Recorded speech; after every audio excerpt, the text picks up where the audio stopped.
O profeta Jeremias diz: olhei para a terra e ei-la sem forma e vazia, para os céus e não tinham luz. Olhei para os montes e eis que tremiam, e todos os outeiros estremeciam. Olhei e eis que não havia homem nenhum, e todas as aves dos céus haviam fugido. Olhei ainda e eis que a terra fértil era um deserto, e todas as suas cidades estavam derribadas diante do Senhor. Apocalipse 20, 11 e 12. E vi um grande trono branco e o que estava assentado sobre ele, de cuja presença fugiram a terra e o céu, e não foi achado lugar para eles. E vi os mortos, grandes e pequenos, em pé diante do trono, e abriram-se uns livros, e abriu-se outro livro que é o da vida. E os mortos foram julgados, segundo as suas obras, pelas coisas que estavam escritas nos livros. Vi também tronos, e nestes sentaram-se aqueles aos quais foi dada a autoridade de julgar. Vi ainda as almas dos decapitados por causa do testemunho de Jesus, bem como por causa da palavra de Deus. Tantos quantos não adoraram a besta, nem tampouco a sua imagem, e não receberam a marca na fronte e na mão. E eles viveram e reinaram com Cristo por 1000 anos.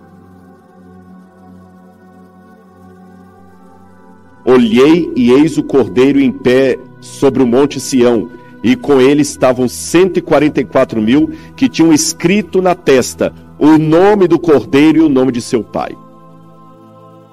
E ouvi uma voz do céu, como a voz de muitas águas, e como a voz de um grande trovão.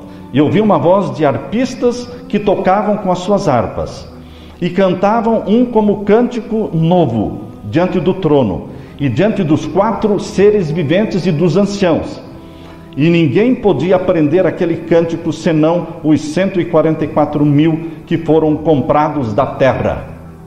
Estes, diz o verso 4, são os que não estão contaminados com mulheres, porque são virgens. Estes são os que seguem o Cordeiro para onde quer que vai. Estes são os que dentre os homens foram comprados como primícias para Deus e para o Cordeiro. E na sua boca não se achou engano, porque são irrepreensíveis diante do trono de Deus.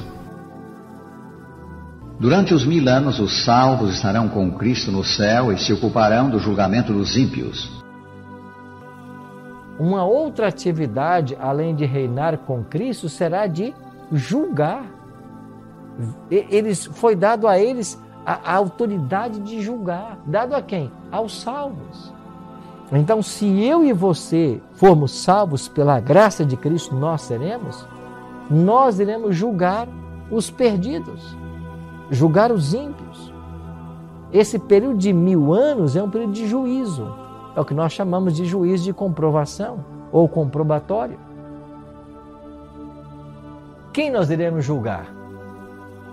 Durante esses 1000 anos, os salvos estarão no céu e eles julgarão os ímpios, porque os ímpios também passarão por um juízo. Olha o que Paulo diz em 1 Coríntios capítulo 6, verso 2.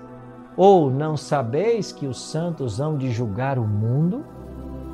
Ora, se o mundo deverá ser julgado por vós, sois acaso indignos de julgar as coisas mínimas?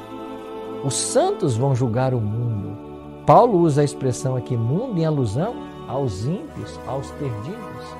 Cada caso será analisado para saber o motivo da perdição. E aqui é que vem um ponto-chave. Essa segunda fase do juízo, que acontece depois da volta de Cristo, durante o milênio, não é um juízo que vai acontecer para determinar se alguém vai ser salvo. Todos já estão condenados. Os salvos foram julgados na primeira fase. Foi lá na primeira fase que todo o caso foi definido para salvação ou perdição. Então, para que esse juízo? Essa segunda fase ela existe para isso aqui, para saber o motivo da perdição dos ímpios. Todos os casos dos ímpios serão analisados e vamos entender um por um o motivo da perdição dos ímpios. E por que vamos entender isso? porque nós vamos entender toda a trajetória das pessoas.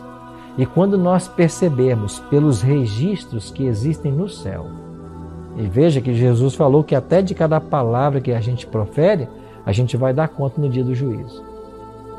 Quando nós percebermos pelos registros que existem no céu, todo o esforço que Deus fez para salvar essas pessoas, e ainda assim elas não escolheram a salvação, nós iremos declarar uma coisa: Deus é justo.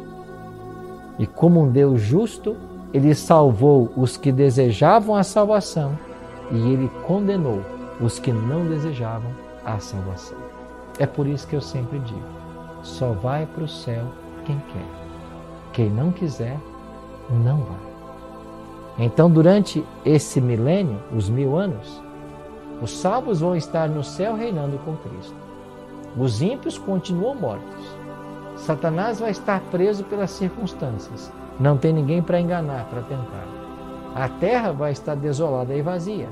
E acontece a segunda fase do juízo, que nós chamamos de juízo comprobatório ou de comprovação. Então vi descer do céu um anjo. Tinha na mão a chave do abismo e uma grande corrente. Ele segurou o dragão, a antiga serpente, que é o diabo, Satanás, e o prendeu por 1000 anos. Lançou-o no abismo, fechou-o e pôs selo sobre ele, para que não mais enganasse as nações até se completarem os 1000 anos. Depois disto é necessário que ele seja solto pouco tempo. Esse período da prisão do diabo é comumente chamado milênio. Satanás não será amarrado com uma corrente literal, mas preso por uma cadeia de circunstâncias. Ele não terá ser humano algum ao seu alcance, pois todos os justos estarão no céu, e todos os ímpios estarão mortos na terra. Assim, a obra em que se empenha, enganar, arruinar o homem, será subitamente paralisada. Ele ficará como que amarrado na terra. Apocalipse 26 diz assim: Bem-aventurado e santo é aquele que tem parte na primeira ressurreição. Sobre esses, a segunda morte não tem autoridade. Pelo contrário, serão sacerdotes de Deus e de Cristo e reinarão com Ele os 1000 anos. E passados esses 1000 anos, a cidade santa vai descer do céu aqui para a terra. E uma vez a terra transformada, nós iremos viver por toda a eternidade nesse planeta que hoje nós moramos. Aqui será a casa dos salvos por toda a eternidade. Quando os salvos forem para os céus, eles reinarão com Cristo. E enquanto eles reinam, acontecerá a segunda fase do juízo, chamada juízo comprobatório. Você se lembra que lá no dia do juízo, no dia da expiação, em Israel, era levado na presença do sumo sacerdote 2 bodes? Um deles era chamado Azazel e o outro bode era para o Senhor. Um bode morria e ele apontava para Jesus, que morreria por nós. O outro bode não morria, era levado para o deserto e ele apontava para Satanás. Esse era o bode Azazel. Isso quer dizer que um dia Satanás será preso. Esse ser levado para o deserto de Azazel, ele aponta para a prisão de Satanás, porque Azazel, na literatura judaica, era um demônio que habitava o deserto.